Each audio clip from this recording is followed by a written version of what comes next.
Sa mga dating elite, walang makakapagkaila na si Subaru ang naging pamantayan ng pinakamataas na antas ng husay.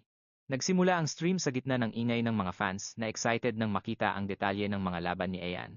Bigla na lang, isang nakakamanghang skill ang ipinamalas, na sumira sa inaasahan ng lahat at nagpatahimik sa buong silid. Gulat sa nasaksihan, napagtanto ni Hockey na hindi ito ordinaryong paglakas, labas na ito sa lohika. Nag-uumapaw ang chat sa iba't ibang teorya, pinupuri ang perpektong galaw at misteryosong teknik ni Ayan. Naguguluhan, pero naku-curious, inulit ni Hawkeye ang footage. Sa huli, inamin din niyang ang galing ni Ayan ay pumapantay na sa mga pinakamahuhusay na champion. Malayo sa stream, biglang napabalikwas ng gising si Subaru. Naabala ng isang biglaang internal alert, kinumpirma ng mga status message na ang floor ng tore ay nalampasan ng mas mabilis kaysa sa makakaya ng isang tao. Kahit tahimik, ang mga mata niya ay nag-aapoy sa focus. May isang taong nagbabantang higitan ang kanyang legasiya. Sinabihan ni Subaru ang kanyang mga viewers na magbe-break muna siya sandali. Ipinagpaliban niya ang susunod na stream ng isang araw, habang may liwanag na bumabalot sa kanya para simulan ang teleportation papunta sa kanyang susunod na destinasyon. Unti-unting naglaho ang kanyang anyo sa kumikinang na enerhiya at naiwang walang tao ang silid. Sinalubong siya ng isang nakakangilabot na katahimikan sa puting kawalan. Habang tinitingnan ang kanyang device, lumabas ang isang hindi pamilyar na data na konektado sa isang organisasyon. Nakuha ng pangalan nito ang kanyang atensyon. Sin Entertainment. Habang nakaupo sa isang tahimik na cafe, sinimulang basahin ni Subaru ang profile ng kumpanya. Mukhang malaking network ang Sin na namumuhunan ng malaki sa mga live stream talent. Bilib siya sa layunan ng narating ng industriya. Noong wala siya, nabalitaan niya sa internet ang koneksyon ni Hockey sa Sin, kaya mas naging interesado si Subaru. Kahit medyo prangka itong magsalita, kitang-kitang marunong kumilala ang analyst ng mga sumisikat na talent. Huminga ng malalim si Subaru at nagpatuloy sa paglalakad. Nakatutok ang isip sa hinaharap. Sa ibang lugar naman, pinapanood ng isang karibal ang stream at duda siya na malalampasan ni Ayan ang mga alamat. Ang gulat ay nauwi sa galit habang minamaliit niya ang pagkukumpara kay Subaru. Dahil sa yabang, sumumpa siyang dudurugin ang baguhan. Gamit ang sariling mga kamay, napapadyak siya ng malakas na naging sanhi ng bitak sa lupa habang kumukulo ang dugo sa bawat hakbang niya. Nagmura siya sa sobrang inis. Nasira na ang mood niya dahil sa mga nangyari ngayong umaga. Pero sa kabila ng lahat, isang nakakatakot na ngiti ang gumuhit sa labi niya. May nakita siyang pamilyar sa unahan. Nakaupo si Subaru sa loob ng cafe, tutok na tutok sa screen, at walang kamalay-malay sa papalapit na gulo. Nagbubulong-bulungan ng may pait ang lalaki, nagrereklamo na pangalan na lang daw ni Subaru ang naririnig sa lahat ng usapan at nakikita sa lahat ng screen. Naglakad siya palapit sa mesa, at lumilim ang anino niya sa kalmadong pwesto ni Subaru. May nabangga, at natapon ang kape, dahilan para mapatigil ang dalawa sa gitna ng tensyon. Dahan-dahang tumayo si Subaru at tiningnan ang estranghero. Walang mababakas sa kanyang mukha pero kontrolado niya ang sarili. Imbes na sumagot, bumalik siya sa pagkakaupo na parang baliwala lang ang nangyari. Inasar siya ng lalaki, nagkunwari pang bibili ng bagong inumin na parang sobrang bait. Pinili ni Subaru na huwag nang sumagot at lumakad na lang palayo. Hindi pinansin ang pang-insulto, huminto lang siya sandali para magbigay ng mahinahong babala na huwag nang uulit pa. Isang galit na kamay ang humablot sa kuwelyo ni Subaru at pilit siyang hinila pabalik, pero sa isang iglap lang, nakawala agad si Subaru. Dahil sa pinakitang lakas ni Subaru, nag-alinlangan ang lalaki. Hindi niya inaasahan na ganoon pala talaga kalakas ang kaharap niya. Lumabas na ng cafe si Subaru at naglakad palayo ng mahinahon, habang naiwang magulo ang mesa at nakatapon ang kape. Mababakas ang gulat at galit sa mukha ng lalaki, nang ma-realize niyang wala talagang balak pumatol sa kanya si Subaru. Sumara ng malakas ang pinto, hudyat ng pagtatapos ng kanilang engkwentro. Habang mag-isang nakatayo, napabuntong hininga na lang ang lalaki sa inis. Lalong uminit ang ulo niya dahil nabigo ang plano niya. Habang nakakuyom ang kamao, muling nag-alab ang galit niya kay Subaru dahil sa pride at lumang hinanakit. Hindi niya ito matanggap, kaya lumingon siya at mabilis na humabol sa kanya dahil sa sobrang buwisit. Sa labas, tinitingnan ni Subaru ang kanyang device habang naglalakad sa mataong kalsada, isang bagong notification ang umagaw sa atensyon niya. Habang nakatuon ang isip sa iba at walang alam sa susunod na mangyayari, nagpatuloy siya sa paglalakad habang may isa na namang engkwentro ang dahan-dahang nabubuo. May pumasok na kaunting liwanag mula sa mga bitak sa itaas habang pumasok si Subaru sa isang wasak at tahimik na silid sa tabi ng isang sirang platform.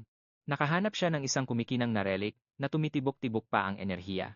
Pagkahawak niya rito, biglang lumabas ang isang system notice. Kinumpirma nito na nakuha na niya ang walang pangalang isinumpang espada, na selyado ng wedge ng grid, at bigla na lang uminit ang paligid. Isang nag-aapoy na halimaw ang bumaba mula sa itaas. Inanunsyo ng interface ang pagdating ng dungeon boss na si Salamander. Walang pag-aalinlangan, naghanda si Subaru, matalas ang tingin, at handa nang subukan ang lakas ng kanyang bagong espada. Sa sukdulan, umuugong na enerhiya ang dumadaloy sa kanyang mga binti, na nagpapabilis at nagpapalakas sa kanyang bawat galaw. Humaharurot siya pasulong, hinarap ang sumusugod na ulo ng salamander. Isang alaala ang biglang sumagi sa kanya, habang nakatitig sa halimaw, matatag, at walang bahid ng takot ang kanyang loob. Habang nasa ere, bahagya niyang naiwasan ang nagliliyab na mga kuko ng hayop, kasabay ng pag-activate ng time storage.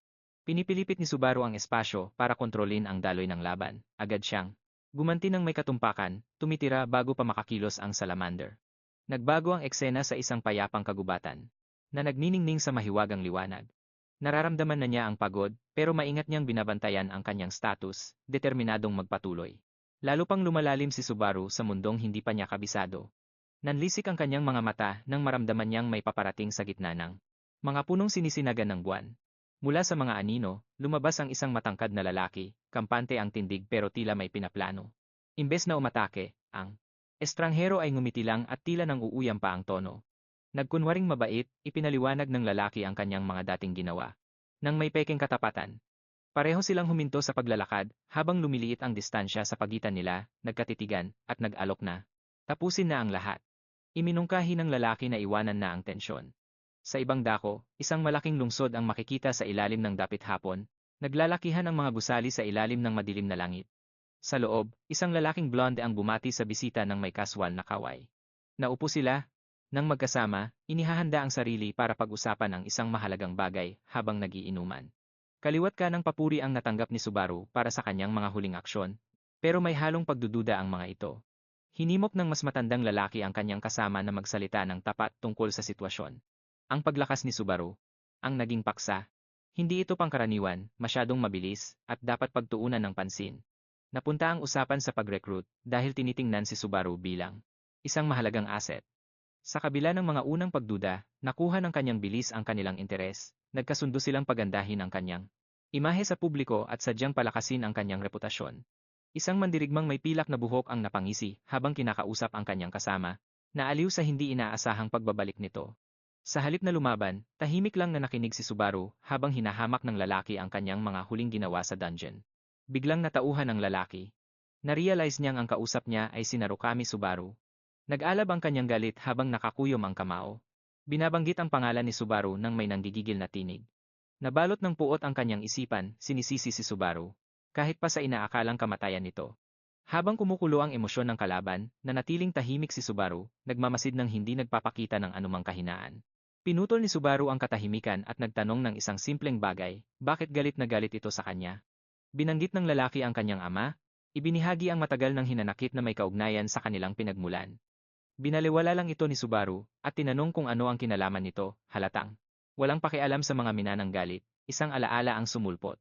Si Reinhardt, ang dominanteng mandirigma mula sa ikalawang palapag, ay dating kinatatakutan ng lahat. Malinaw na naaalala ni Subaru ang pangalang iyon, alam niyang simbolo ito ng wagas na lakas.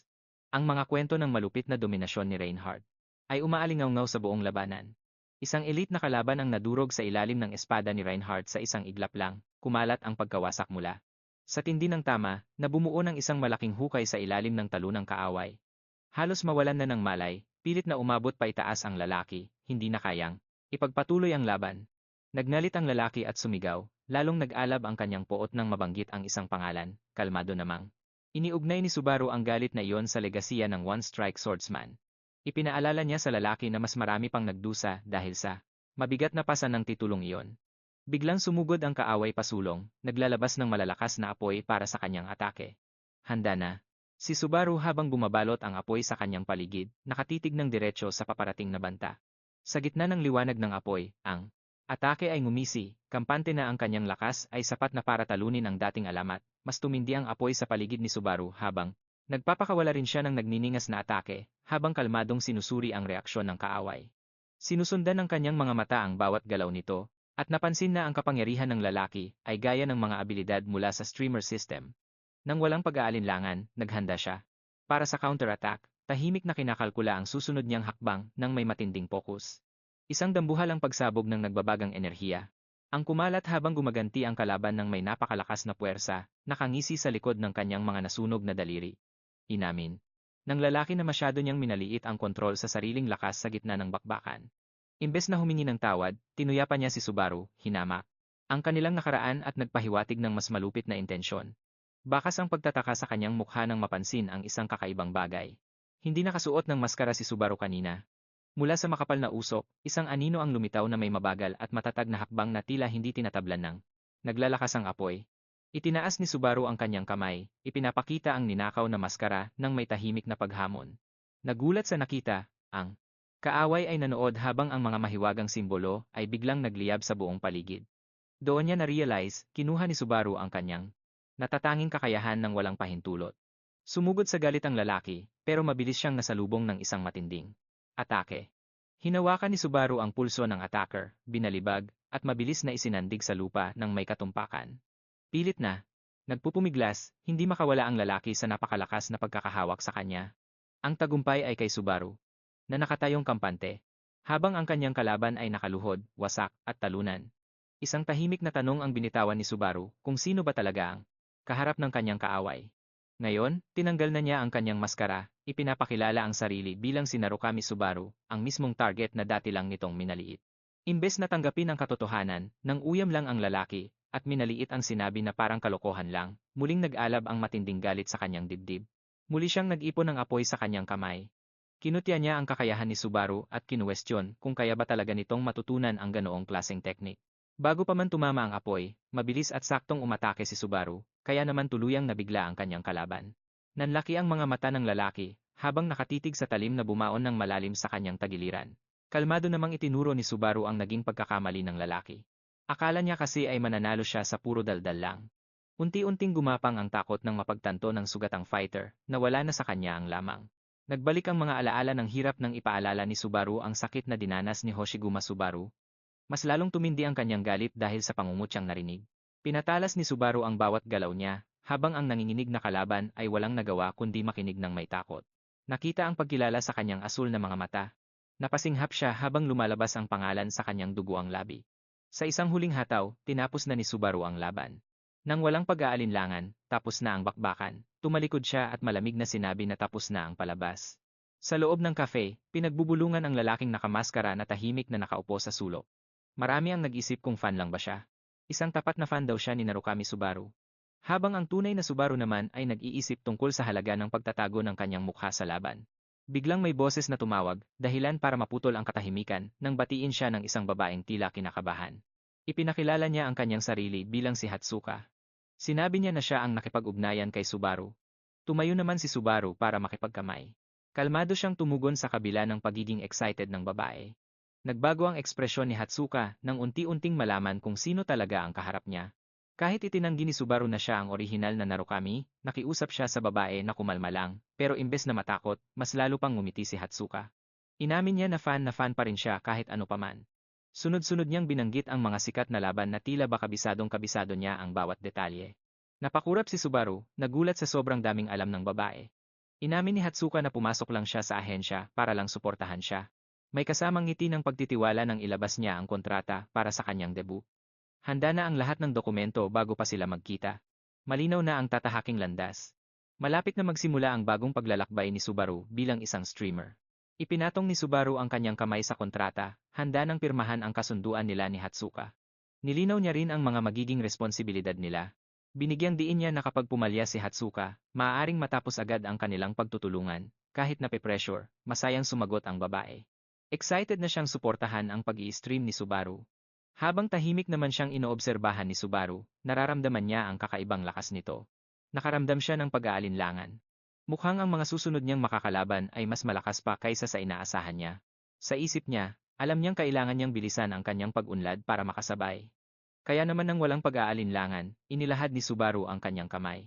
Tanda ito ng pagtitiwala sa kanya bilang partner. Nagulat si Hatsuka, pero agad din siyang tumugon, at unti-unting nawala ang kanyang kaba. Selyado na ang kanilang kasunduan. Pareho na silang handa sa mga darating na hamon bilang isang team. Sinimulan na ni Subaru ang kanyang live stream. Nakatago ang kanyang mukha sa likod ng isang nagniningning na maskara, handa nang sumabak sa bagong stage. Mabilis namang dagsa ang mga manonood. Nanood ang mga tao, nagtataka sa biglaan niyang paglitaw at curious kung sino nga ba siya, determinado namang binuhay ni Subaru ang system. Nagsimula na ang stage na may pamagat na The Legend, habang bumabalot sa kanya ang kakaibang enerhiya.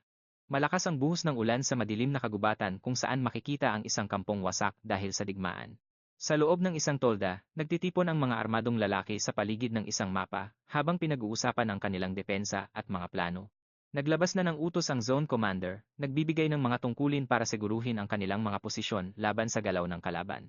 Kinuwestiyon ng mga sundalo ang biglaang pagdating ni Subaru, litong-lito sa presensya niya at hindi siya makilala. Kahit pinaghihinalaan, nanatiling tahimik si Subaru. Hinayaan lang niya ang sitwasyon ng walang anumang pagtutol. Tahimik siyang nakatayo sa gitna nila habang nagmamasid, hanggang sa may isang sundalo ang nakakilala sa kanya. Nagmuni-muni si Subaru tungkol sa kanyang misyon, habang kasama ang kanyang handler. Maya-maya, isang senior soldier na nagngangalang Dale ang nagpakilala ng may pasasalamat. Sa isang mahigpit na pagkakamay, nagbahagi sila ng mga karanasan, at dito na ikwento ni Dale na minsan na siyang nawalan ng nayon na dati niyang pinoprotektahan. Ipinaliwanag ni Dale na winasak ang nayong iyon ng mga makapangyarihang halimaw na kung tawagin ay Primatus. Nakikinig lang si Subaru habang inilalarawan ni Dale ang biglaang paglitaw ng mga nilalang at ang kanilang malupit na pag-atake. Ang Primatus, na nagmula sa agos ng kaguluhan, ay nilipol ang buong nayon bago pa man makakilos ang kahit na sino. Naalala ni Dale ang isang santo na lumaban dati sa Primatus. Pero may isang kalaban na talagang kakaiba sa lahat, kahit nakakatakot ang banta. Nagpahayag si Subaru na wala na silang ibang pagpipilian, kundi harapin ito. Pero binalaan siya ng iba na huwag kumilos ng mag-isa. Binalaan nila siya na ang sobrang kumpiyansa ay maaaring magpahamak sa kanilang lahat. Bigla namang humarap ang isang knight at tinawag si Subaru na tagapagligtas. Sa matinding paninindigan, nagkwento siya tungkol sa isang matandang alamat ang mga piraso ng kidlat na matatagpuan sa tuktok ng Millennium Mountain.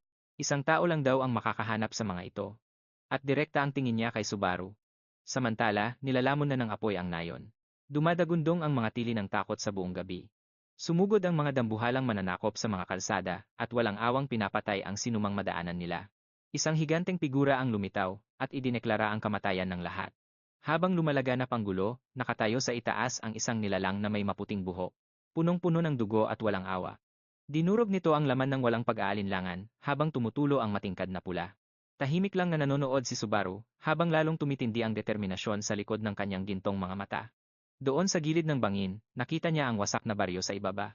Umaangat ang usok na parang isang babala. Mahigpit ang hawak sa renda, humarap si Subaru sa paparating na unos. Naroon sa kanyang harapan ang Millennium Mountain. At nagsimula na nga ang kanyang tadhana. Isinantabi ni Subaru ang anumang pag-aalinlangan. Sa loob ng tower na ito, hinding-hindi siya papayag na matalo. Muling bumalik ang isang pamilyar na linya, ang linyang naging simbolo ng kanyang lakas at tibay ng loob, agad naman itong napansin ng mga manonood. Iniugnay nila ang linyang iyon sa isang bayaning matagal nang nawala ilang taon na ang nakakalipas. Nang walang paghinto, hinawakan niya ang mga renda, determinado na magpatuloy. Sa gitna ng malakas na ulan, humarurot ang kanyang kabayo, animoy hinihiwa ang bagyo sa tindi ng bilis. Sa wakas, narating din nila ang paanan ng bundok. Ramdam ni Subaru ang presensya ng lightning fragment. Nakatayo sa harap nila ang matatarik na bangin na nagbibigay ng matatalim na anino sa basang lupa. Nag-alok ng tulong ang isa niyang kasama, pero nanatiling nakapokus si Subaru, at hindi natinag ang kanyang plano. Mabigat ang responsibilidad na pasa niya, pero hinarap niya ito ng walang anumang reklamo. Sa kabilang dako, itinaas ni Humi ang kanyang tablet, sabik na sabik sa balita. Naghiyawan ang lahat. Napirmahan na ang kanyang kontrata. Sulit ang lahat ng paghihirap niya, puno ng tawanan at mga papuri ang buong silid. Gumaan ang pakiramdam ng lahat. Dahil tapos na ang trabaho, bumagsak siya sa sofa, handa ng manood, at lumitaw na nga ang imahe ng lalaking nakamaskara. Nanumbalik ang mga alaala ng maikli nilang pagkikita. Muli, umalingaw ang kanyang pangako, walang anumang pagsubok ang makakapigil sa kanya. Habang nakatitig si Humi sa screen, isang pamilyar na linya ang biglang nagpagulat sa kanya, bigla siyang napaayos ng upo. Nakilala niya ang mga salitang iyon, mga salitang mahigit 20 taon na niyang hindi naririnig. Ang linyang iyon ay lumabas ng kusa, walang halong pagpapanggap. Nagnitngit ang madidilim na ulap kasabay ng pagtama ng kidlat sa bundok ng may matinding puwersa. Si Subaru, na napapalibutan ng naglalagablab na enerhiya, ay handa ng lumaban. Pinapanood ng daan-daang viewers sa stream, itinaas niya ang kanyang kamao, handang sumuntok para subukan ang tibay ng bundok. Gamit ang lahat ng lakas sa kanyang braso, nagpakawala siya ng isang matinding suntok sa pader na bato. Sa tindi ng epekto, nagkadurog-durog ang gilid ng bangin. Tumalsik ang mga tipak ng bato sa kung saan-saan. Pag-atras niya, kalmadong tiningnan ni Subaru ang pinsala, tila hindi man lang nabahala sa ginawa niyang pagkawasak. Kumikislap ang kuryente sa ilalim ng mga paa ni Subaru, habang papalapit siya sa dambuhalang pintuang bato ng may matinding seryosong aura. Kahit bumabaha na ng mga tanong sa stream, hindi sila pinapansin ni Subaru, nakatutok lang siya sa enerhiyang nabubuo sa kanyang kamay. Hindi tulad ng iba, hindi siya humihiram ng lakas sa system. Ang puwersang ito ay sa kanya lang talaga. Umaalingaw-ngaw ang tunog ng kanyang bota sa bato, habang naglalakad siya ng walang pag-aalinlangan patungo sa nakasarang pinto. May mga suhestiyon na lumalabas mula sa ibang mga user. Habang pinag-iisipan kung paano ito bubuksan ng walang susi, ipinatong niya ang kanyang kamay sa ibabaw nito. Gumapang ang mga gintong kuryente. Pumasok ang kuryente sa mga ukit, at kumalat ang mga lamat sa buong pinto habang lumalabas ang matinding enerhiya. Gamit ang eksaktong kontrol, pinuwersa niya ang daloy ng kuryente paloob. Hanggang sa sumabog ang bato dahil sa pressure, at tuluyan ng bumukas ang daanan. Bumuhos ang liwanag habang naglalakad siya papasok. Mag-isa at walang emosyon ang mukha, isang maliwanag na pasilyo ang bumadya sa kanyang harapan dahil sa pagkawasak ng pinto. Naglakad siya ng hindi humihinto. Nagmamasid siya para sa mga bitag o kaaway sa gitna ng katahimikan. Maya-maya, isang basag na tablet ang lumitaw, may mensaheng galing sa system. Pwede na itong buksan. Sa labas, patuloy ang buhos ng ulan sa mga armadong guwardiyang nakabantay sa paligid ng dungeon. Sa loob ng command center, ramdam ang tensyon habang nakatitig ang mga opisyal sa isang kumikinang na relic. Napangisi ang blonde na knight. Sigurado siya na magtatagumpay si Subaru sa bagay na hindi nagawa ng iba. Napangiti ng may halong pangungutya ang isang veteranong commander, na parang wala lang sa kanya ang mga babala. Para bang hindi naman banta si Subaru. Sa malapit, napatigas ang isang sundalo, at binalaan sila na huwag maliitin ang taong nasa loob. Sa halip na makinig, nagkibit balikat lang ang knight at nagmungkahi na subukan mismo ang lakas ni Subaru. Bigla na lang pumasok ang isang scout, putlang-putla ang mukha at sumisigaw tungkol sa isang urgent na balita. Nagdulot ng gulo ang kanyang biglang pagdating. Nabunggo niya ang mga inumin habang sumisigaw na may nangyaring masama. Natigilan ang lahat ng ibalita niyang nakapasok na si Subaru. Ang lagusang akala nila ay hindi mabubuksan. Samantala, lalong lumalim ang pasok ni Subaru sa malamig at nagyayelong koridor. Pinag-iisipan niya kung para saan ba talaga ang lugar na ito, habang lumalabas ang mga system alert sa kanyang paningin tungkol sa mga bakas ng enerhiya. May naramdaman siyang gumagalaw sa malapit. Dahil sa kanyang instinct, ramdam niya ang kuryenteng sumasayaw sa kanyang paligid, buhay at lalong lumalakas. Sa bawat hakbang niya, lalong tumitindi ang kuryente sa paligid ng kanyang katawan, nagliliparan ang mga gintong kuryente sa buong koridor. Ang enerhiya ay direktang dumidikit sa kanya. Namangha ang mga manonood habang umuulan ng mga spark na nagbibigay liwanag sa kanyang dinadaanan. Kahit alam niyang tama ang daan niya, hindi pa rin naging madali ang paglalakbay. Pinilit niya ang sarili na magpatuloy. Ayaw niyang mag-atubili sa kabila ng nakakatakot na enerhiya sa unahan. Sa isip-isip niya, ang lugar na ito ay ginawa para sirain ang determinasyon ng sinuman. Pero, hindi siya hihinto. Sa loob ng nagyayelong tunnel, nagpatuloy si Subaru habang dahan-dahang kumikislap ang kuryente sa kanyang mga braso. Sunod-sunod ang mga system notification na lumalabas, na nagpapaliwanag sa mga reaksyong dulot ng kanyang lumalakas na enerhiya. Nakakuyom ang kanyang bagang habang pinatatatag ang sarili. Tinanggap niya ang hirap bilang bahagi ng pagsubok. Sa kabilang dako naman, puno ng init ang isang cabin na gawa sa kahoy, kung saan naroon ang isang lalaking may pilak na buhok. Nagpapahinga malapit sa apoy. Nabulabog ang katahimikan ng mga yabag ng paa, kaya napalingon siya agad sa pinto. Biglang bumukas ang pinto. Tumambad ang isang bisitang hindi naman inimbitahan, nagmamaang-maangan lang ang bagong dating, at pilit na iwinawaksi ang hinala sa kanya.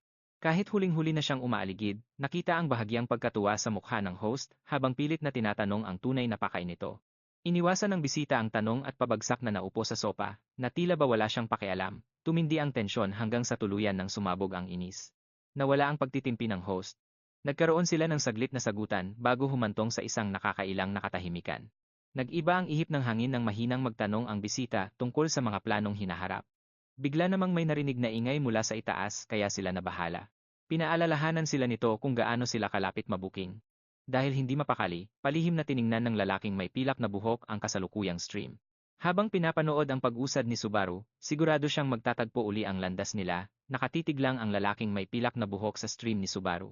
Ramdam niyang may kakaiba sa bawat galaw at desisyon nito, kaya napaisip siya kung paano nagagawa ni Subaru na sumulong ng mag-isa. Kahit walang tulong mula sa iba o gabay na makikita, rumespeto ang gulat sa kanyang mukha nang mapagtantong sumasabak si Subaru sa panganib. Isang panganib na iiwasan ng kahit na sino. Sa loob ng virtual na silid, nagsimula na ang matinding pagsubok sa lupain ng kidlat. Ito na ang simula ng pagsubok para kay Subaru.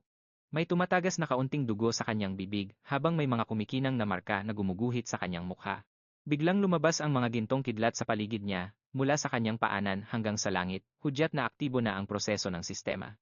May mga kuryenteng gumagapang sa kanyang mga daliri, na sumusunod sa kanyang kalooban na tila babahagi na ito ng kanyang katawan. Mas pinatalas ng maraming taon ng pagsasanay ang kanyang pakiramdam. Balewala na sa kanya ang pagkontrol sa kidlat. May lumabas na digital update sa kanyang progreso. Nagsisimula pa lang ang misyon. Sa bawat hakbang, unti-unting lumalabas ang tunay na tindi ng pagsubok. Hindi lang ito basta pagsusulit sa alaala. Mabilis na napuno ang kanyang paningin ng mga data window na nagpapakita ng kanyang stats at impormasyon sa laban. Sa gitna ng matinding pressure, gumawa siya ng isang sumpa. Isinumpa niyang hihigitan niya ang lahat ng bersyon ng kanyang sarili noon. Sa kabilang dako naman, binabantayan ng isang control room ang stream ni Subaru. Talagang nakakuha ng atensyon ang kanyang pag-angat, nagmungkahi ang isang senior producer na itambal siya kay Narakami Subaru para sa mas malakas na impact. Pero maraming nagduda. Kakaunti na lang ang nakakaalala kung kailan huling sumabak si John sa direktang paggawa ng content.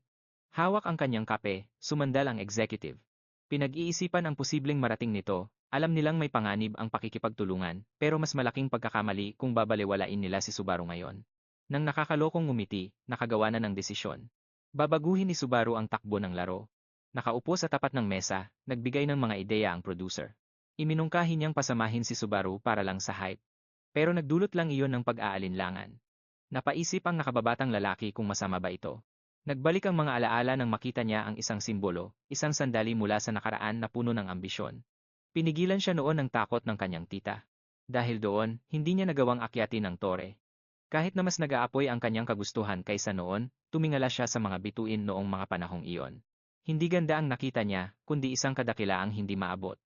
Ngayon, nagbabalik ang ganoong klaseng pagnanais ang umangat at maging higit pa sa isang manonood lang. Isang hindi inaasahang gulat ang nagpuwersa sa kanyang katawan na kumilos. Nanigas ang kanyang mga kalamnan sa takot habang nakatingin sa screen. Bakas ang kalituhan sa kanyang mukha nang biglang sumabog ang mga kidlat. Noon niya naintindihan, si Subaru pala iyon, nagpapakawala ng isang malakas na unos. Sapat na iyon para patahimikin ang anumang duda, habang nagkakaroon ng static ang mga broadcast feed dahil nilalamon na ng kidlat ang buong arena. Gumagalaw siya ng napakabilis, nagpapakawala ng mga alon ng enerhiya sa bawat atake. Pag-angat sa ere, inihanda na ni Subaru ang kanyang huling banat. Walang pag-aalinlangan, kitang-kita ang hirap sa kanyang mukha, pero nanatiling matatag ang kanyang tindig. Bumaon ang kuryente hanggang sa kanyang mga buto. Direkta itong pumasok sa kanyang laman nang walang kahirap-hirap. Sa loob lang ng ilang segundo, dumaloy ang lakas sa kanyang katawan, kontrolado at eksakto. May lumabas na system prompt na nagpapakita ng kanyang tumataas na synchronization. Lalong tumindi ang tibok ng mga kidlat habang papalapit na matapos ang ritual. Nanigas ang kanyang mga kalamnan habang pinalilibutan siya ng mga arko ng kulob, sinusubok ang hangganan ng kanyang katatagan. Nang hindi kumukurap, tiniis niya ang lahat. Tiniis niya ang marahas na bugso, ginawang purong lakas ang sakit na nararamdaman. Pabigat ng pabigat ang bawat hininga, pero tumanggi siyang sumuko. Ang nagsimula bilang pagsasanay ay naging isa ng totoong pagsubok, na hindi na mababawi at puno ng nagngangalit na puwersa. Bumagsak siya sa lupa, tinatapos ang proseso habang nasa ere pa. Sa ibang lugar, isang babae ang matamang nanonood mula sa kanyang silid. Manghang-mangha sa kanyang mga nakikita, napagtanto niya ang balak ng lalaki, pinupuwersa niyang linisin ang kanyang mga daluyan ng enerhiya. Ang ikinagulat niya ay hindi lang ang ginagawa nito, kundi ang katotohanang ginagawa niya ito nang walang gamit na inner magic. Sa normal na sitwasyon, napakatindi ng sakit nito. Sa tindi ng sakit na iyon, siguradong mawawalan na ng malay ang kahit na sino. Maaaring virtual lang ang simulation, pero ang dugo ang katawan niya ay nagsasabing totoo ang lahat. Isang misteryo pa rin kung bakit niya ito ginagawa. Kinumpirma ng mga status window ang pagtatapos habang dumadaloy na ang kulog sa loob ng kanyang katawan. Nakayuko at nanginginig, tahimik na pinapasa ni Subaru ang bunga ng kanyang desisyon. Para sa kanya, ang mabuhay ay parang isang mabigat na kasalanan. Sa kanyang isipan, napakabigat ng kinalabasan ng pagkamatay nila. Tahimik na nakatayo si Subaru habang bumabalik ang mga lumang alaala. Naalala niya ang paniniwalang pinanghahawakan niya noon na kaya niyang protektahan silang lahat, paglingon sa kanyang mga dating kasamahan. Naalala niya ang pangako na walang sinumang maiiwan. Bawat mukha mula sa nakaraan ay nananatili sa kanyang isipan, nagkakaisa. Ang laban ay isa na lamang alaala ngayon. Binabaha ang isip niya ng matinding pagsisisi, kung sana lang ay nag-iba siya ng kilos, baka hindi sana. Humantong sa dumanak na dugo, ang isang padalos-dalos na salitang nabitawan niya noon ay umaalingaw-ngaw na ngayon mas malakas pa sa anumang kulog. Ang sobrang kumpiyansa niya ang nagtulak. Sa paglusob, at sa huli, sa pagbagsak ng mga taong nagtiwala sa kanya, isang malupit na ngisi ang sumilay mula sa isang kaaway sa malayo, na minsan nang nakasaksi sa mismong pagkatalo nila. Kinukutya ng kaaway ang kanilang dangal, at minamaliit ang kanilang ambisyon bilang isang kahambugan lamang. Dahil sa tindi ng guilt, sumugod pasulong si Subaru, habang ang kuryente ay dumadaloy sa bawat himaymay ng kanyang pagkatao. Pumasok pa siya ng malalim sa loob ng kuweba. Habang inuulit ang isang masakit na katotohanan, kasalanan niya ang lahat ng ito. Bawat hakbang niya ay nagiiwan ng bakas ng dugo sa lupang puno na ng mga marka ng nakaraang mga laban. Pagbagsak niya sa dulo ng landas, pilit siyang umabot kahit wala ng lakas, pero humihinga pa rin. Isang maliwanag na langit ang nakalatag sa itaas habang umiihip ang hangin sa malawak na madamong bukid. Sa kanyang pagtayo, inilibot ni Subaru ang kanyang paningin, lito sa paligid na hindi niya kabisado. Napako ang tingin niya sa ilalim ng isang puno sa malayo kung saan may mga taong nagkakatipon. Ang kanilang mga anino ay nakakapangilabot dahil pamilyar ang mga ito. Nagulat siya nang makilala niya ang bawat mukha sina Kiori at Shoya, mga kaibigang akala niya ay matagal na niyang nawala. Pati sina Shigeru at Reina ay naroon din, nagtatawanan na parang walang nangyaring trahedya. Nilamon ang isip niya ng kalituhan nang biglang sumabog ang isang luntiang liwanag. Imahinasyon lang ba ang lahat ng nangyari bago ito? Nararamdaman niya ang init ng araw sa kanyang likuran, habang ang masayang kuwentuhan ay bumabalot sa hangin. Kasama ang mga pamilyar na mukha. Sa gitna ng kaba, pilit niyang initian at iwinaksi ang nakakatakot na pakiramdam na ayaw siyang tantanan. Isang malamig na boses ang biglang bumasag sa katahimikan, tinatawag ang kanyang pangalan na may mabigat na intensyon. Isang kulay dugong pangitain ang pumalit sa katahimikan. Napalibutan siya ng mga mukhang punong-puno ng sisi at lumbay. Pinaratangan siya ng pagkabigo, ng mga napakong pangako, at ng mga buhay na kinalimutan sa gitna ng lahat. Lumapit si Shino, sugatan at umiyak. Bakit daw hindi niya sila pinrotektahan? Nagmistulang apoy ang mundo sa tindi ng pagkapula habang nagtitipon ang kanilang mga bangkay tahimik pero mapanghusga. Ayokong mamatay, hingal niya, habang ang guilt ay dumidigan sa kanya, na parang mga tanikala. Bago pa siya makakilos, nilamon na siya ng mga pulang anino, wala ng takas. Sa taranta, kumaripas ng takbo si Subaru. Sa gitna ng pulang kaguluhan, habang tinatawag ang kanyang mga naglalahong kasama na tumigil, naghalong pawis at takot ang naramdaman niya habang pilit na humahabol. Sa kanila, ang mga mata ay puno ng pagmamakaawa. Sa isang iglap, isang marahas na bugso ng enerhiya ang lumamon sa kanya, hinahatak siya sa isang bitak ng liwanag hanggang sa bumagsak siya sa lupa. Napahingal siya habang ang kuryente ay marahas na pumupulupot sa nanginginig niyang mga binti at braso. Kinumpirma ng mga mensahe sa screen ang isang breakthrough. Ang kanyang katawan ay nakiisa na sa isang kapangyarihang nagmumula sa kidlat. Sa pagbabalik ng kanyang wisyo, naintindihan niyang ang paggising na ito ang nagpaliwanag sa kanyang milagrong pagkaligtas. Habang nangyayari ito, nagtipon-tipon ang mga taga-nayon na alarma. Sa lumalakas na pagyanig at sa nakakapangilabot na asul na liwanag sa harap nila, nanginginig nilang itinaas ang kanilang mga sandata nang lumitaw ang isang dambuhalang figura, ang presensya nito ay nagdulot ng kaguluhan at takot. Napuno ng duda ang lahat. Walang makapaniwala na ang isang halimaw na tulad nito ay maaaring maging tunay na pinuno. Sa kabila nito, may ilan pa ring kumapit sa pananampalataya, giit nila ay malapit nang bumalik ang kanilang tagapagligtas. Ang kanilang pinuno, na nagalit sa kanilang pag-aalinlangan, ay ipinaalala sa kanila ang kanilang mga sumpa at responsibilidad bilang mga knight. Bago magbigay ng hatol, hinimok niya silang magmuni-muni sa sarili nilang pagkukulang na kumilos. Nag-apoy ang kapangyarihan ng buhayin ng matandang knight ang kanyang sandata, habang ang asul na enerhiya ay dumadaloy dito. Pinatatag niya ang grupo at idineklara na ang pagprotekta ay kanilang tungkulin at hindi isang bagay na dapat nilang asahan mula sa iba. Nagkaisa sa kanilang pasya, sabay-sabay silang sumugod pasulong, handang panindigan ang dangal ng mga tunay na knight. Ang progreso ay umabot na sa 99%, habang ang kuryente ay sumasayaw ng marahas sa paligid ni Subaru. Sa harap ng isang kakaibang gintong globo, hindi niya ito makilala, pero ramdam niyang mahalaga ito. Kahit hapong-hapon na, nagpatuloy pa rin siya, bawat hakbang ay mas nagiging mahirap kaysa sa huli. Isang veteranong knight ang sumabak sa gulo, pabilis ng pabilis sa bawat malakas na hakbang, uminog siya. Sa ere, kumikinang ang talim habang ibinabaon ito sa dambuhalang katawan ng kaaway. Tumalsik ang dugo sa buong battlefield. Ang lakas ng tama ay nagpasinghap sa mga sundalong malapit doon. Gumanti ang sugatang halimaw, umuungol at iwinawasiwas ang mga braso't binti sa ligaw na paglaban. Bago pa ito makabawi, hinarang na ito ng isa pang knight, humahampas ng may perpektong tiyempo habang sumusugod mula sa likuran. Isang blonde na mandirigma ang mabilis na lumapit ng walang tigil, walang pag-aalinlangan niyang ibinaon ang kanyang espada sa nakalantad na dibdib ng halimaw. Umalingaw-ngaw ang huling hiyaw nito bago bumagsak ang katawan, na nagpayanig sa lupang kinatatayuan nila, gumaan ang loob ng mga kawal nang makumpirma nila ang pagkatalo ng nilalang. Naghiyawan ang lahat sa tuwa, ipinagdiriwang ang pinaghirapang tagumpay. Pinuri ni Manny si Sir Dale dahil sa kanyang huling atake na tumapos sa laban. Hindi natinag si Dale at tumingin lang sa malayo, alam niyang may mas malaking panganib pa ang naghihintay. Nagpahayag ang isang knight ng susunod nilang gagawin ang ubusin ang mga natitirang higante sa paligid. Bigla na lang, isang malaking kalaban ang tinamaan, bumuhos ang dugo mula sa balikat nito. Napansin ng dalawang knight ang pinagmulan nito, at pareho nilang napagtanto na ang isang ito ay mas mapanganib kaysa sa iba. Samantala, ang synchronization ni Subaru ay umabot na sa 79.9%. Habang ang enerhiya ay marahas na nananalaytay sa kanya, itiningom niya ang kanyang kamao, naghahanda para sa laban, habang nakapako ang tingin sa kanyang target. Nang maabot na ang 100% lakas, humakbang siya pasulong, habang napapalibutan ng purong kidlat, sumabog ang kuryente palabas ng ang. Nagbitak-bitak ang lupa sa ilalim ng mga paa ni Subaru. Nanatili siyang matatag dahil alam niyang sa wakas, matatapos na ang lahat. Habang kinukumpirma ng system ang mga stat boost at ability enhancement, nanatili siyang nakapokus. Tumama ang huli niyang atake, pero ang katawan niya ay bugbog na at sobrang dumi na sa dugo. Sa kabila ng sakit, naitayo pa rin niya ang kanyang sarili habang unti-unting naglalaho ang nawasak na battlefield sa paligid niya. Isang system prompt ang lumabas para kumpirmahin ito. Cleared na ang Stage 6 Legend. Habang nakaupo sa harap ng monitor, isang lalaki ang pinag-aaralan ang padalos-dalos na stream habang nakakunot ang noo. Naglalabasan ang mga warning sa screen, gaya ng biglaang pagtaas na difficulty, collapse alerts, at mga babala tungkol sa kaligtasan ng streamer.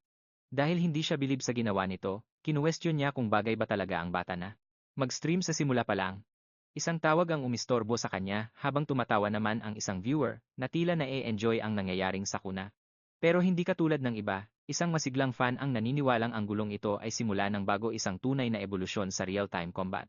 Sabi niya, parang anino ni Subaru ang maalamat na mandirigma na nagdadala ng kakaibang tindi sa laro man o sa mismong stream. Mas lumapit ang tagamasid habang lalong tumitindi ang kaba. Nag-flicker ang stream at may kamay na lumitaw mula sa nagyayelong lupa. Gumalaw ulit si Subaru. Patuloy ang live broadcast at nakunan ang sandaling bumabangon ang tila talunang player habang hinahapo sa paghinga. Nakaluhod si Subaru sa gitna ng mga basag na yelo. Halos mawalan na siya ng malay pero chinek pa rin niya ang kanyang status. Sagad na ang pagod, wasak na ang katawan, pero ang misyon ay cleared na. Kahit bugbog na siya, ang mga nakuha niyang credits ang nagpapatunay na nagtagumpay siya. Hindi na sayang ang huli niyang atake, ang total credits niya ay mahigit 20,000. Bilang reward sa pagtitiis sa malulupit na kondisyon ng may kalmado at pokus, pinili niya ang advanced skill na Lightning Spear, at naramdaman niya ang enerhiyang dumadaloy sa kanyang kamay. Kahit isang beses lang itong magamit, may kakayahan itong baguhin ang takbo ng laban sa susunod. Lumiwanag ang interface nang pumili si Subaru ng isang high-rank item mula sa kanyang arsenal. Sa madaling pagkontrol niya, ang weapon ay nag-transform, rumeresponde sa mga hidden condition na mga eksperto lang ang nakakaalam. Handa na sa laban, humakbang siya pasulong. At hindi natitinag sa nagbabantang panganib sa harap niya. Biglang may narinig na hiyaw habang nagkakagulo na sa battlefield. Mula sa itaas, ang mutated creature ay bumulusok na nagdulot ng mga shockwave sa lupa at hangin na ngayon ay puno ng nakakatakot na enerhiya. Ang presensya ng halimaw ay naging sobrang mapangwasak. Nahihirapan ng mga fighter na intindihin kung paanong ang napatay na nilalang ay nakabalik. Umalingaw ang isang tawa mula sa pinagmulan nito. Isang baliw na tila nasisiyahan sa kanilang takot at pagkalito. May isang sundalong nagmakaawa habang ang isa naman ay pilit na nilalabanan ang panik na bumabalot sa grupo. Hinila ni Dale ang isang sugatang kasama para patayuin, bakas ang pagmamadali sa kanyang boses. Dahil nanganganib na ang nayon, wala na silang choice kundi ang umurong. Isang desperadong sigaw ang tumatawag sa kanya, pero wala nang oras para sumagot. Isang pulang hiwa ang gumuhit sa langit habang kumakalat ang pagkawasak. Habang hinihingal, pinilit ng knight na sumugod. Sa gitna ng mga bumabagsak na labi. Wala nang madaanan. Mukhang imposible na ang manalo o tumakas. Naglaho ang lahat ng lagusan nang magpanik ang lahat. At tuluyan ng naharangan ang exit. Nagkanya-kanya na ang mga tao habang nanatiling matatag si Dale, kaharap ang kawan ng mga kaaway na sumusugod sa nayon. Habang nakakuyom ang mga kamao, isinigaw niya ang isang nakakagulat na katotohanan. Alam niya kung sino ang pumatay sa anak ng higante.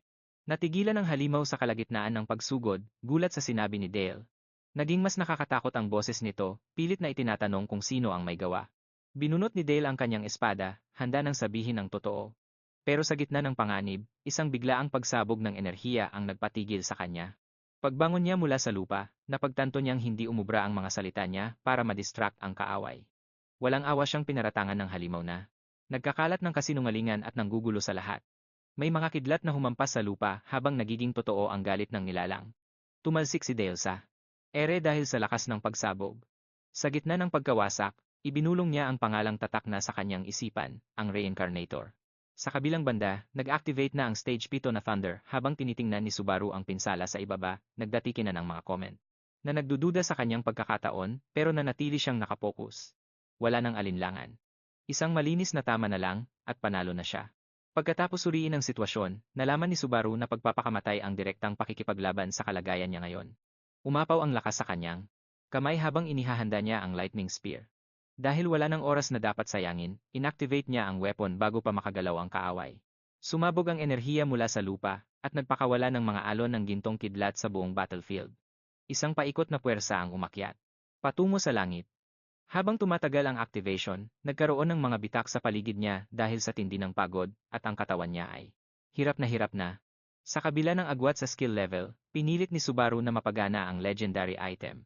Mabilis na tumataas ang kanyang pagod at itinutulak ang kanyang endurance sa limitasyon nito. Kahit hindi pa siya handa, nagpatuloy pa rin siya, determinadong matapos ang activation ng spear.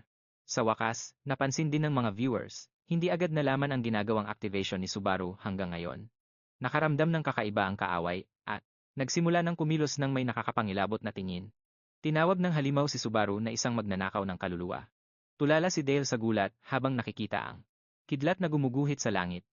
Marami ang tumalsik ng magkagulo ang lahat dahil sa impact. Mula sa malayo, nagluluksa ang kaaway para sa kanyang yumaong anak habang iniisip ang kapalit ng paghihiganti. Tumingin sa ibaba ang kaaway, kalmado ang boses, pero ramdam ang nag-aapoy na galit sa loob. Nagbago ang tono niya habang lalong tumitindi ang kanyang galit. Nagliparan ng mga alikabok at bato sa bawat hakbang niya, dahil sa lumbay at poot, sumugod siya ng buong lakas. Nakatayo siya sa harap, idinedeklara ang malupit na paghihiganti sa lahat ng naroroon. Sa gitna ng naglalagitik na enerhiya, hinarap ni Subaru ang dambuhalang kalaban. Dumadaloy ang kuryente sa kanyang mga braso at binti bilang paghahanda. Naitala ng sistem ang kanyang kilos. Nagsimula na ang kidlat na sibat ng may katumpakan. Umaabot na ito sa mahigit 80% ng pag-activate. Dahil nakaramdam ng panganib, huminto ang kaaway, nag-iingat sa bagyong namumuo sa mga kamay ni Subaru. Maya-maya, isang lalaking may espada ang nagtanong sa kanya. Mapagduda ito sa kanyang reputasyon, pero nawala ang mga mapangmaliit na salita nang mabanggit ang pangalang Narukami Subaru. Nabigla ang nakikinig at natahimik dahil sa pangalang iyon. Dahil nakilala niya ang alamat, ibinaba ng lalaki ang kanyang depensa, batid ang lakas na nasa harap niya. Sa panibagong focus, malapit nang mapuno ang charge ng kidlat na sibat. Marahas na pumipitlag ang gintong liwanag nito habang gulong-gulo ang loob ni Subaru. Napaisip si Subaru kung paano ilalabas ang gayong di matatag na enerhiya nang hindi nawawala ang kontrol. May dumating na payo. Huwag mong ibato, itira mo. Binago ng mga simpleng salitang iyon ang buong diskarte niya. Balik sa labanan, sumusugod ang kanyang kaaway, kaya napilitan si Subaru na manindigan sa kanyang pwesto. Sa kabila ng pressure, nagpatagal siya para humanap ng tiyempo habang tumitindi ang mga kislap sa mabatong paligid. Pumapalibot ang kidlat palabas, hudyat na malapit na ang sagad na pagpapakawala ng enerhiya. Sinalubong niya ang mabilis na pagsugod ng kalaban. Hinarap niya ito ng may matatag na determinasyon. Dahil puno na ang charge, pinakawalan ang sibat na naghati sa battlefield dahil sa tindi ng puwersa nito. Kasunod nito ang tagumpay. Bumaon ang kidlat ni Subaru na nagtapos sa laban sa isang tira lang. Pumapalibot ang kuryente kay Subaru habang kinakaharap niya ang dambuhalang halimaw na dumidiretso sa kanya. Itinaas ang kanyang sibat at nagpokus siya ng husto. Ibinuhos niya ang lahat sa isang mapagpasyang atake, determinadong tapusin na ito ngayon din. Nagdulot ang salpukan ng isang malakas na pagsabog ng kidlat. Nilamon ng nakakasilaw na gintong liwanag ang halimaw. Mula sa usok, narinig ang isang mabigat na yabag. Nakaligtas si Subaru at naglakad sa gitna ng sunog na battlefield. Nagwala sa gulat ang mga manonood at napuno ang kanilang mga screen ng pagkamangha sa matagumpay na pagtama ng atake. Isang system message ang nagkumpirma sa resulta, ang Thunder Devouring Seed ay puksa na, tapos na ang ikapitong stage. Bumuhos ang mga stat boost. Tumaas ang kanyang lakas, bilis, at tibay habang tahimik na tinatanggap ni Subaru ang mga upgrade na lumulutang sa harap niya. Naglalabas ng init ang Heart of Thunder, at kumikinang ito sa mahiwagang enerhiya. Hawak niya ito ng marahan, iniisip kung ang makinang na relic na ito na ba ang katapusan. Biglang nagbago ang kanyang paligid, hinihigop siya sa isang mahiwagang lila na espasyo ng refleksyon. Walang boses na lumabas sa kanyang mga labi. Nanigas ang kanyang katawan kahit pilit siyang kumikilos sa kanyang isipan. Mula sa malayo, isang matangkad na anino ang lumalapit. Tahimik, hindi mabasa, at nagmamasid. Sunod-sunod na babala ang lumitaw. Isang hindi kilalang nilalang ang paulit-ulit na nagmamasid sa kanya ng walang paliwanag. Sa pagtatangkang umunawa, hinala ni Subaru na may mas malalim pang dahilan sa likod nito. Nang walang pag-aalinlangan, hinigpitan niya ang hawak sa kumikinang na core, naghahanda sa kung ano ang susunod na mangyayari. Sa kaitaasan ng mga ulap, nagising si Subaru, malapit sa gilid ng bangin, nahihilo pero walang galos, isang prompt ang naghudyat ng simula ng bagong layunin. Ang pangunahing senaryo na Thunder ay opisyal nang nagsimula. Habang nakaupo pa rin, napagtanto niyang ang pangitaing iyon ay hindi lang basta cinematic. Totoong nawalan siya ng malay. Nag-focus siyang muli at inabot ang interface, pinaalalahanan ang sarili na kunin ang mga mission reward. Sa isang pitik lang ng kanyang daliri, bumuhos ang mga credit. Mahigit 40,000 ang kanyang kinita mula sa natapos na stage. Bago mag-log off, tinapos niya ang live stream ng may pagod pero masayang pamamaalam. Sa loob ng isang komportableng lounge, nag-uusap ang kanyang mga kasamahan. Pinag-usapan nila ang tagumpay ng stream ng may tuwa. Ibinunyag nilang umabot sa mahigit 30,000 ang nanood na ikinagulat niya ng husto. Bagamat natutuwa, inamin niyang hindi niya sinubukang tingnan ang mga numero. Nagpatuloy ang mga papuri habang pinupuri siya ng isang babae. Pinuri nito ang kanyang natural na timing at mga totoong reaksyon. Ipinaliwanag naman niya na sinadya niyang hindi muna tingnan ang mga reward para maging mas kapanapanabik ang susunod niyang stream. Natuwa ang babae at ngumiti, napansing mas alam niya ang tungkol sa engagement kaysa sa inaasahan. Pagkatapos ng maikling sandali, binanggit nito ang regalong inihanda niya. Bakas ang kuryosidad sa kanyang mga mata habang nakikinig. Lumapit ang babae at sinabing isa itong espesyal na bagay na hinding-hindi niya matatanggihan. Sa kanyang desk, hiniling ng babae na hanapin ang streamer na kilala bilang Hawkeye. Tumango si Subaru at tahimik na naghandang i-play ang stream. Pinili niya ang pinakabagong video, at napansing narito ang pinakamahalagang kaganapan ngayong araw. Sumisilip ang sikat ng araw sa bintana habang nagsisimula ang mas malalim na pagsisiyasat. Habang pinapanood ang footage, ipinaliwanag ni Subaru ang sandaling sumabak si Hawkeye sa pagsubok. Ang kaganapang iyon ang bumuo sa araw na ito. Sa halip na magbigay ng konklusyon, ipinahiwatig niya na baka may mas malalim pang sikreto sa likod ng mga ikinilos ni Hawkeye. Tumingin si Subaru, nagtatanong kung may kaparehong hinala rin ba ang manager. May kasamang kabang ngumiti ang babae at biglang nagtanong ng personal na bagay na ikinagulat niya. Kahit nag-aalinlangan, nagpatuloy siya at inaming baka maging mukhang bastos ang kanyang itatanong. Tinanong niya kung bakit ito nag-i-stream, na parabang hindi lang ito dahil sa pera. Naghari ang katahimikan habang iniisip ni Subaru kung paano sasagot. Naghihintay ang manager, nakatitig ang mga mata habang umaasa sa isang malalim na sagot, sumagot si Subaru ng diretsahan. Nag-i-stream siya para sa pera, wala nang iba. Napahiya ang babae at tumawa na lang ng pilit, sabay palit agad ng usapan. Iminungkahi niyang bumalik na sila sa kanilang ginagawa. Nang walang sinasabi, iniusod ni Subaru ang isang note sa ibabaw ng mesa. Nagdulot ito ng gulat sa manager. Namula ang kaniyang mga pisngi habang pinoproseso ang malalim na kahulugan sa likod ng kaniyang maliit na kilos, halatang nabigla siya. Sa halip na magpaliwanag, kalmado lang niyang kinilala ang naging papel nito para tulungan siyang makausad. Maya-maya, pumasok na siya sa kaniyang silid, habang ang sikat ng araw ay tumatagos sa sahig na kahoy. Isang tahimik na kaisipan ang dumaan sa kaniyang isip. Siguro ay hindi na kailangan ng maskara noong nag-uusap sila. Inamin niya sa sarili na sana ay nilambutan din niya ang kaniyang pananalita pagdating sa pera. Ang pagbuo ng mga bagong ugnayan ay nagdadala ng mga hindi inaasahang problema kung gaano ba karami ang dapat niyang ipakita tungkol sa kaniyang sarili. Sa ngayon, tiningnan muna niya ang mga system notification habang tumataas ang kaniyang level. Mahal pa rin ang pag-upgrade. Para maabot ang susunod na ranggo, kailangan pa rin ng libu-libong credit. Mabuti na lang, may nakatakdang collab kasama si Hawkeye sa makalawa. May pag-asa. Nakikita siya ng sapat sa event na iyon. Pero, naroon pa rin ang pag-aalinlangan, baka malaman ng iba ang kaniyang kapalaran bago pa man niya ito matuklasan. Sa ibang dako, yakap-yakap ng manager ang kaniyang unan, punong-puno ng emosyon, umaapaw sa isip niya ang tungkol kay Subaru na nagpukaw ng mga hindi inaasahang nararamdaman. Nagkaroon siya ng bagong lakas at sumigaw ng, handa na ako. Sa likod ng maskara ni Subaru, may nakatagong katotohanang pinipili niyang huwag ilantad. Ang pagprotekta kay Hatsuka ay nangangahulugang panatilihing baon ang sikretong iyon, gaano man sila maging kalapit sa isa't isa. Sa halip na mag-usisa pa, isinubsob niya ang kaniyang sarili at sumigaw ng, hindi na ako magtatanong ng kahit ano. Sumabog ang kaniyang emosyon habang sumisigaw si Hatsuka sa kaniyang unan, hindi na mapigilan ang kaniyang pagkadismaya. Nagliparan ng mga balahibo ng unan sa paligid habang ibinabaon niya. Ang kaniyang mukha, pulang-pula pa rin. Sa kabila ng lahat, napatawa siya. Ang pagkakilala kay Subaru ay nagbigay ng hindi inaasahang liwanag sa kaniyang mundo. Sa kabilang banda, isang toreng natatamaan ng liwanag ng buwan ang nakatayo sa ilalim ng gabing madilim. Isang lalaki ang mag-isang nagpapatalas ng kaniyang kakayahan sa loob, walang kamalay-malay sa darating na kaguluhan. Mula sa isang screen, binanggit ni Hawkeye ang tungkol sa isang bagong kalahok sa darating na trial, bakas ang inisa. Mukha ng maskuladong lalaki habang nakikinig siya. Nakaramdam siya ng kuryosidad. Hindi niya kilala ang Hawkeye na ito, habang inaalala ang kaniyang sariling maikling panahon ng pag-stream.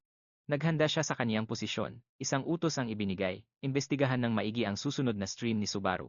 Habang pinapanood, ang mga video ng mga nakaraang laban, maingat nilang sinuri ang kaniyang lakas, isang pangalan ang muling lumitaw. Si Blue Eyes, ang dating Spear Knight, isang flashback ang nagpakita na ang mga player ay minsan nang lumaban kasama ang maalamat na figurang kilala bilang Blue Eyes. Napag-isipan ni Kurokawa kung paano binago ng karanasang iyon ang kaniyang sarili, na binibigyang diin ang halaga ng pagtutulungan.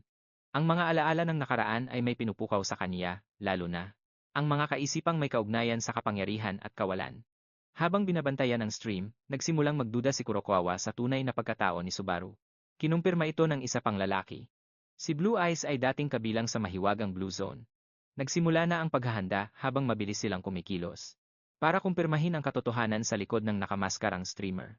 Isang nakakagulat na katotohanan ang tumama kay Kurokawa matapos makilala ang streamer sa screen, isang ginto ang inialok bilang suhol para makuha ang target sa anumang paraan. Hindi makapaniwala ang kaniyang mukha. Habang itinatanong kung pera ba talaga ang motibo ni Subaru. Habang nagsisimula ang Layer 2 scan, isang wasak na nayon ang tumambad na puno ng mga sundalo at mga rescue team. Mabilis silang nagtatrabaho sa paglilinis ng mga guho at paglilipat sa mga sugatan habang ang mga utos ay umaalingaw-ngaw sa mga kalye. Sa gitna ng kaguluhan, isang blonde na knight ang nagmamasid sa karamihan at nanlaki ang kaniyang mga mata sa biglaang pagkilala. Lumapit si Subaru na nakakuha ng atensyon dahil sa kaniyang kalmadong presensya habang nagmamadali ang knight para batiin siya. Sa halip na magtagal, sinabi ni Subaru ang kaniyang intensyon na may titingnan siyang mag-isa at tumanggi sa tulong. Pagkatapos maghiwalay, ang kaniyang interface ay nag-activate na nagpapakita ng isang private stream na handa ng magpatuloy. Mag-isa sa isang tahimik na silid, sinuri ni Subaru ang isang kumikinang na hiyas mula sa kanyang inventory. Kinilala bilang Thunderheart, pinapalakas nito ang mga Thunder attribute at wala itong limitasyon. Sa level, tinitigan niya ito, na pagtantong isa itong bihirang kayamanan na swak para sa isang taong may kasanayang tulad niya, isang katok ang bumasag sa katahimikan. Maingat siyang lumapit sa pinto. Isang kamay ang nag-abot ng isang basket ng prutas na ikinalito niya ng husto. Sa labas, nakangiting bumati ang knight at kaswal na nagtanong tungkol sa kaniyang pahinga. Naupo silang magkasama na may mga prutas sa gitna nila, ang tensyon ay napalitan ng tahimik na pag-uunawaan. Binanggit ng knight ang liwanag na nakita noong laban na nagpapatunay sa pagiging bayani ni Subaru. Mula sa kaniyang bulsa, inilabas ni Subaru ang Thunderheart. Ang katibayan ng kaniyang pagkapanalo laban sa higante. Habang ipinapakita ang hiyas, ang knight, ay kinilala ito bilang Thunderheart, bagaman mukhang hindi siya sigurado. Sa halip na sumagot ng may kumpiyansa, inamin niyang wala siyang ideya. Kung ano ba talaga ang ibig sabihin nito. Sinuri itong muli ni Subaru, naguguluhan sa kanyang potensyal, at kung anong mga sikreto ang maaaring taglay nito. Sa isang nahihiyang tono, inamin ng knight na ang alam lang niya ay ang mga lumang mito. Nang himuking magsalita ng malaya, naalaala niya ang dalawang alamat na bumabanggit sa kapangyarihan ng kulob. Ang isa ay tungkol sa isang higanteng pinatay ng kulob na tinarakan sa isang mapagpasyang atake. Isang gintong. Sibat ng kidlat ang humati sa higante sa gitna ng labanan na nagtapos sa kaniyang paghahari ng takot.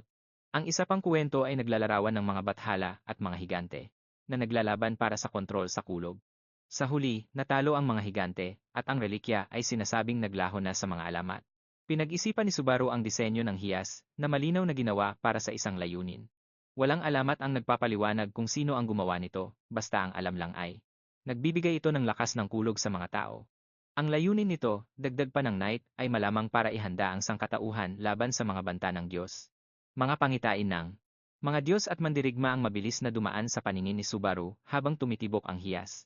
Doon niya napagtanto na ang mga pinagpala ng kidlat ay nanindigan noon, laban sa isang napakalakas na kapangyarihan. Maya-maya pa, kinumpirma ito ng isang system message. Matagumpay nang nalampasan ang Thunder Trial. Sunod-sunod na notification ang lumitaw.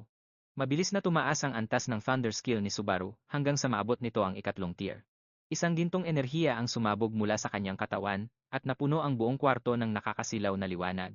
Napaatras ang kabalyero habang sumisigaw sa sobrang gulat. Biglang naglaho si Subaru sa harap mismo ng kanyang mga mata.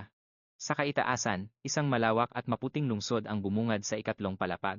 Isang gintong teleport circle ang biglang bumukas sa plaza, kaya napatingin ang lahat ng mga tao sa paligid. Sa loob lang ng ilang sandali, lumabas na si Subaru. Mula sa liwanag, ligtas siyang nakarating at walang kahit anong galos. Nagbubulungan ang mga dumadaan, akala nila ay isa lang siyang cosplayer ni Narakami Subaru. Kumislap ang isang system alert. 1,000 credits ang ibinigay ng isang viewer bilang pagbati sa kanyang pagdating, at bago pa man makapagsalita si Subaru, inihanda na niya ang sarili sa magiging reaksyon ng mga nasa likuran niya. Isang babae ang tuwang-tuwang tumawag sa kanya dahil nakilala siya nito. Inamin ng babae na naligaw siya ng landas, pero may narinig daw siyang balita tungkol sa isang katulad niya. Nang marinig ang impormasyon, kinumpirma ito ni Subaru. Nakita na raw niya ang taong hinahanap nito, sabay turo ng may kumpiyansa. Itinuro niya ang tamang direksyon, at kumaripas naman ng takbo ang babae habang nagpapasalamat. Mabilis itong naglaho sa kanto, nang may matinding sigla. Tahimik lang na nanonood si Subaru, nagtataka sa bilis ng pangyayari, at sa pagkasabik ng babae. Sumabay sa paglalakad si Subaru sa babae, napagdesisyunan niyang samahan ito kahit nag-aalinlangan noong una.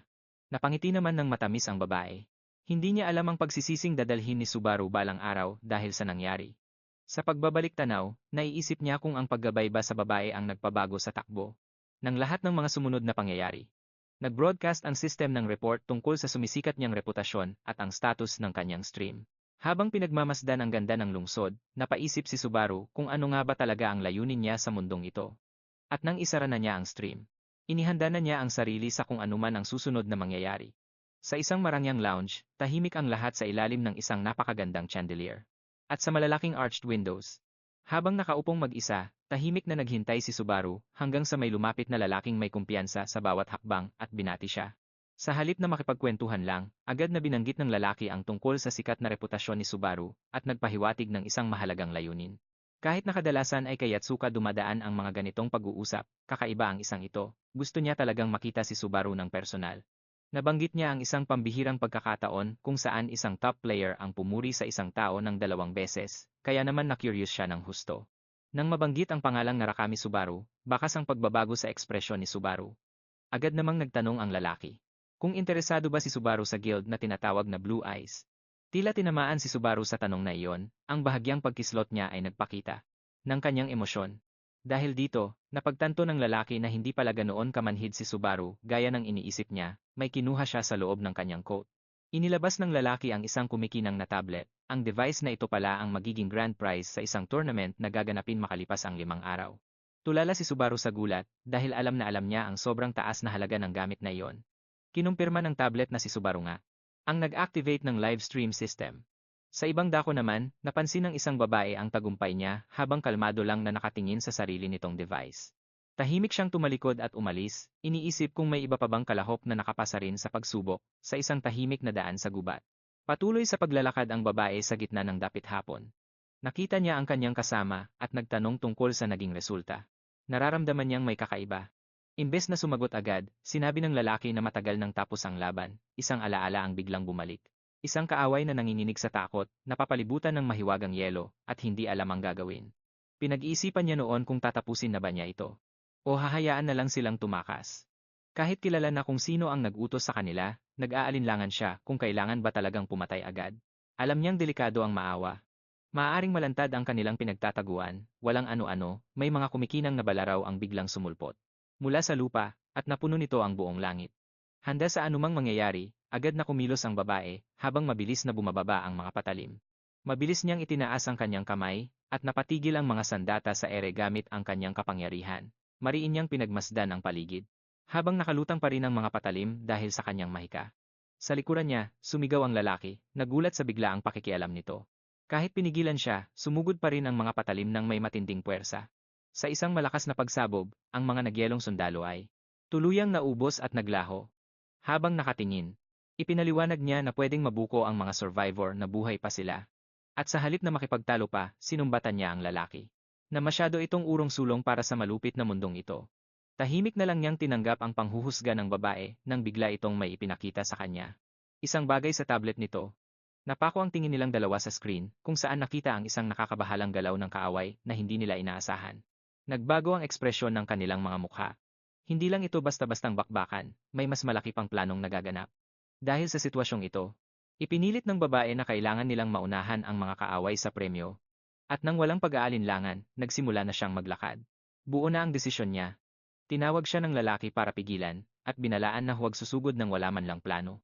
Malinaw ang diskarte niya, hintayin ang mananalo sa tournament, saka nanakawin ng item. Samantala, sa ibang dako, hawak ng isang lalaki ang premyo, isang artifact mula sa Blue Eyes Tournament. Tinanong niya ulit si Subaru kung interesado ba ito sa item. Sa matatalim na tingin, kinumpirma ito ni Subaru. Mas matindi pa sa dati ang interes niya. Nang marinig iyon, nagpahiwatig ang lalaki tungkol sa mas malalim na koneksyon sa pagitan ni Subaru at ni Narukami. Galit na galit sa komento, sumabog ang kapangyarihan ni Subaru. Pero pilit itong pinipigilan. Kunwaring nag-aalala, sumandal ang lalaki. At ngumiti, tuwang-tuwa sa reaksyon. Tinapos ni Subaru ang pagkikita at tumayo, hudyat natapos na muna ang usapan. Ngumiti ang kabilang lalaki, nag-aalok ng pekeng suporta at formal na pag-iengganyo habang tumatalikod si Subaru. Tahimik na sumumpa si Subaru sa sarili. Na wala siyang hahayaang iba na kumuha ng premyo. May liwanag ng madaling araw na pumasok sa silid kung saan nakahiga si Subaru ng walang kibo. Nakatutok na ang isip niya sa darating na araw. Sa halip na mag-relax, pinag-iisipan na niya ang tungkol sa paparating na tournament. Hindi siya sigurado sa istruktura o format nito. Kahit na mas gusto niya ang mga laban ng solo, ipinaalala niya. Sa sarili na ang mga nangangailangan ay walang karapatang mamili. Biglang may tumawag mula sa labas. Dumating si Hatsuka ng walang babala. Bigla siyang napaupo, nagulat sa presensya nito, at agad na naging alerto ang kanyang katawan. Sa desk sa tabi niya ay may isang itim na maskara, ang kagamitan niya para sa pagtatago ng pagkakakilanlan at kaligtasan. Pagharap niya sa pintuan, binati si Subaru ni Hatsuka, na nakadamit ng elegante para sa pagkakataong iyon. Sa isang mabilis na galaw, isinuot niya ang maskara para itago ang kanyang mukha. Nag-alinlangan si Hatsuka, pero sa huli ay pumasok din ito, at sumunod sa kanya sa loob ng silid ng wala ng kibo. Tahimik na naupo ang dalawa ng magkaharap. Ang hangin sa pagitan nila ay tensyonado, pero kalmado. Gumala ang paningin nito sa simpleng loob ng silid, tinitingnan ang mga payak na dingding at mga bakanteng istante. Sa kabila ng kawalan ng dekorasyon, napanatili nito ang masayahing ekspresyon. Sa likod ng maskara, pinagmamasdan ni Subaru ang reaksyon nito. Nagtataka sa mga intensyon nito, kinilala siya nito bilang streamer, dahil malinaw nitong nakikilala ang estilo niya sa pakikipaglaban mula sa mga nakaraang broadcast. May mapaglarong ngiti, nagpahiwatig ito ng mas malalim na dahilan sa pagbisita nito, bukod sa pagiging magalang lang. Isiniwalat ang format ng tournament, ang mga kalahok ay papasok sa isang survival system para ipaglaban ang pangunahing premyo. May ipinalabas na video, nagpapakita ng mga eksena ng matitinding labanang isa sa isa sa ilalim ng kalangitang kulay dugo. Nang marinig na solo competition ito, nakaramdam si Subaru ng tahimik na kaginhawaan. Inabutan siya ni Hatsuka ng isang tablet na may mga piling data na idinisenyo para makatulong sa kanyang mga paghahanda. Ang bawat file ay nakatuon lang sa kanya, nagdedetalye ng lahat mula sa mga nakaraang engkwentro hanggang sa mga stats ng mga manonood. Kinilala niya ang paghihirap nito, at sinabing gagamitin niya ang impormasyon bilang sanggunian. Nang lumipat ang kanilang usapan, nabanggit nito ang isang kamakailang mensahe mula sa grupo na kilala bilang Blue Zone. Agad na naalala ni Subaru si Kijitsuki. Isang pangalang nakatali sa kanyang nakaraan at sa hindi pa nareresolbang alitan, nanigas ang kanyang mga kalamnan. Marinig pa lang ang pangalang iyon ay sumisiklab na ang nakabaong tensyon. Sinabi nito na gustong makipagkita ng Blue Zone at agad na silang nakipag-ugnayan ng walang pag-aalinlangan. Tinandihan ni Subaru ang alok dahil wala siyang interes sa mga alyansa. Matatag ang kanyang desisyon. Walang guild, walang abala. Natapos ang kanilang pagkikita habang masayang lumabas si Hatsuka. Nanatili si Subaru sa loob, tahimik siyang pinagmamasdan habang umaalis sa may bintana. Pagbalik sa kanyang desk, ipinaalala niya sa sarili na ang totoong hamon ay nagsisimula pa lang, sa loob ng isang dambuhalang arena. Kasalukuyang isinasagawa ang mga paghahanda habang nakatayo ang dalawang organizer sa ilalim ng isang dambuhalang display screen. Sinuri ng isa sa kanila ang istruktura ng event. Binibigyang diin ang mga patakaran at schedule para sa tournament. Ang mas batang lalaki, na nakikinig ng mabuti, ay naniguro na ihahanda niya ang kanyang guild para maabot ang mga inaasahan, bakas ang kumpiyansa sa boses ng kalahok. Sinabi niya na kailanman ay hindi siya umatras sa mahihirap na laban. Nahinto ang kanilang usapan nang dumating si Hatsuka kasama si Subaru, parehong naglalakad ng may kumpiyansa papasok sa arena. Pagkakita sa kanila, natuwa ang mas batang fighter. Napagtanto niyang makakaharap niya ang isang tunay na malakas, pinagmasdan ni Subaru ang laki ng lugar. Tahimik siyang namangha sa lawak ng venue. Nang walang paligoy-ligoy, nagpakilala ang batang fighter bilang ang streamer na si Hawkeye. Tumugon si Subaru gamit ang kanyang pangalan, pinanatiling magaan ang pagpapakilala habang nagpapalitan sila ng isang mahigpit na pakikipagkamay. Habang nag-uusap, nagpahayag ng paghanga si Hawkeye, at isiniwalat na fan siya ng tanyag na katayuan ni Subaru. Agad niyang sinimulan ang kanyang stream, binabati ang kanyang mga viewer, at ipinapakilala si Subaru sa mga manonood. Nakikita ang sigla ni Hawkeye, napangiti si Subaru sa likod ng maskara, habang pinapanatili ang kanyang kalmado. Ang bilang ng live viewer ay patuloy na tumataas. Bumubuo ng hype sa presensya ni Subaru sa arena. Napuno ng papuri ang chat mula sa mga fan na nanghuhula tungkol sa mga teknik at pinagmulan ni Subaru. Mapagpakumbaba niyang iniwasan ang mga papuri, ipinapaalala sa lahat na nagsisimula pa lang siya. Dumating si Subaru sa broadcast arena na pinalilibutan ng mga kalaban at ng live audience. Sinuri niya ang iba ng may kalmadong focus. Kasama ang host na naghahanda ng entablado para sa susunod na mangyayari, humakbang ang grupo. Sa ilalim ng spotlight habang inaanunsyo ng host ang simula ng pagsubok na kumukuha ng buong atensyon kay Subaru.